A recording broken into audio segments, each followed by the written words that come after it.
Centre ने state government of Manipur से एक रिकमेंडेशन को मांगा है कि आप कंसीडर करो कि ये जो जूमीज और कुकीज की जो ट्राइबल पॉपुलेशन है, क्या हमें इसको शेड्यूल ट्राइब के लिस्ट में रखना है और should we delist it. Demand सबसे पहले अगर हम देखते हैं, दिसंबर 2023 के अंत में, जिनका यहां पर नाम लिखा हुआ है महेश्वर थोनजम, इन्होंने एक रिप्रेजेंटेशन भेजा किसके पास?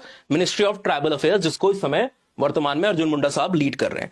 कई सारे डॉक्यूमेंट्स वहां पर थे और लगभग 70 से भी ज्यादा पेजों के एनेक्शर्स उसके साथ जोड़े गए थे, जो कि बेसिकली डिमांड क्या कर रहा है कि मेतेस के पॉपुलेशन को मणिपुर के अंदर में शेड्यूल ट्राइब का राइट मिलना चाहिए, अधिकार मिलना चाहिए।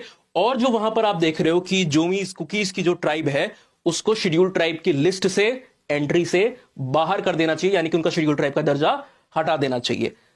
कि जो इंडिजीनियस होने का क्राइटेरिया है, उसको कुकीज और जूमीज की पॉपुलेशन फुलफिल नहीं करती है। थोनजम साहब का कहना है कि अगर आप मणिपुर के संदर्भ में देखते हो तो ओवर द ईयर्स कई सारी एंट्रीज आई हैं, जिसके अंतर्गत शेड्यूल ट्राइब की लिस्ट में a lot of tribals have been included, है ना। फॉर एग्जांपल वो रीड करते हैं कि अगर आप देखोगे डॉक्यूमेंट्स को, तो यहां पर एनी मीजो लुशाई ट्राइब्स, जाउ ट्राइब्स और एनी कुकी ट्राइब का ये जो मेंशन है अलग अलग लिस्ट में, दिस इज हाईली ऑब्जेक्शनेबल।